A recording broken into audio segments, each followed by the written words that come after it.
시민언론 열린공감의 미디어 브리핑을 다시 간추려드립니다. 안녕하세요, 권지연입니다. 윤석열 대통령 부부가 기어코 나토 회의에 참석했습니다. 이를 두고 정말 바보 같은 짓 아니냐는 비판이 쏟아졌죠. 국익에 도움이 안 되는 북대서양 기구에 도대체 왜 가는 것이냐는 우려와 비판이었는데요. 소통을 부르짖었지만 경청할 생각은 쥐똥만큼도 없는 윤석열 대통령입니다. 그러나 윤 대통령에겐 불행인지 다행인지 언론들의 관심은 윤석열 대통령이 아닌 이번에도 부인에게 쏟아졌는데요. 이런 제목의 기사가 눈에 띕니다. 영부인 대외 활동은 시대적 흐름, 단순 지원이냐, 메시지 관리냐. 네, 제가 이 언론사의 편집국장이라면 제목을 이렇게 한번 고쳐보고 싶습니다. 김건희 대외 활동은 시대적 민폐, 관리 필요해. 어떤가요? 또 윤석열 대통령이 나토 순방 기자단과 함께 기내에서 깜짝 인사를 했다는데요.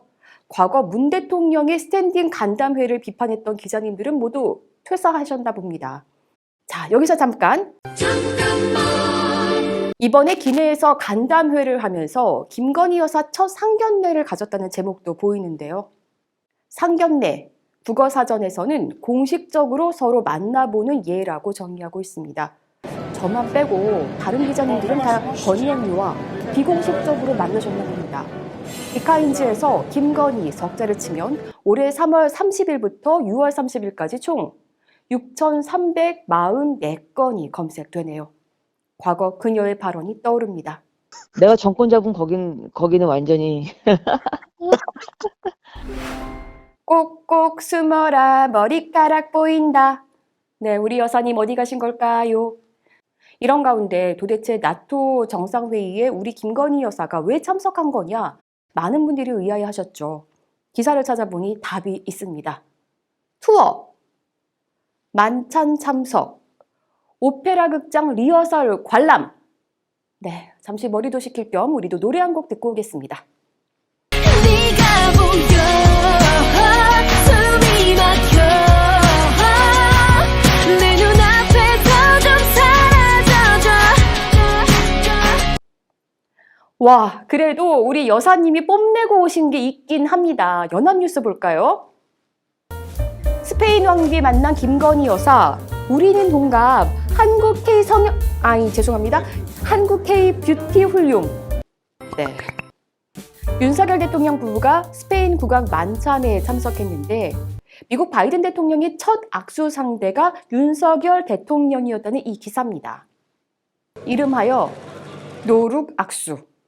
네, 여기에 나토 사무국장 면담 무산, 한미 양자 정상회담 무산, 한일 양자 정상회담 무산. 얼굴이나 익히고 다음에 또 보자 하려던 윤석열 대통령인데 얼굴도 익히지 못하게 생겼습니다. 그래도 윤비어 청가를 쏟는 언론들입니다. 게다가 한덕수 국무총리 중국 경고에 보복 있어도 원칙 지킨다고 했다는데요.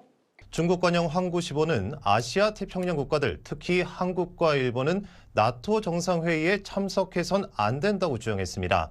鼓吹集团对抗，国际社会对此应该保持高度警惕，并坚决反对。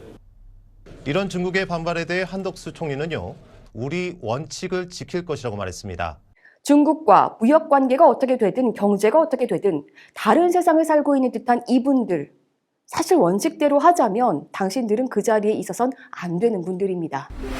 한겨레 보도입니다. 조국 사태, 민주당은 이때부터 길을 잃었다는 제목입니다. 지난 대통령 선거와 지방선거에서 패배한 민주당이 어디서부터 길을 잃었는지를 보여주겠다는 한겨레의 야심찬 보도로 보이는데요.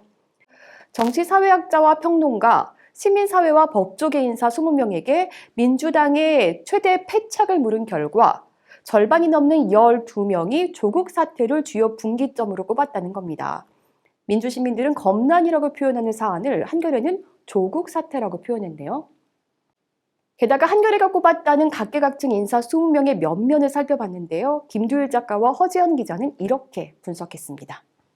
진보 언론사에서 그렇게 물꼬를 잡아간 것이 아닌가라는 저는 이제 생각이 들기 시작했어요. 기자의 양심상 그렇게 하면 안 됩니다. 한겨레가 지금 조장하고 있는 것이 아닌가 굉장히 우려스럽습니다. 네, 민주당은 이때부터 길을 잃었다. 한겨레는 진작에 길을 잃었습니다. 지금까지 시민언론 열린공감이었습니다.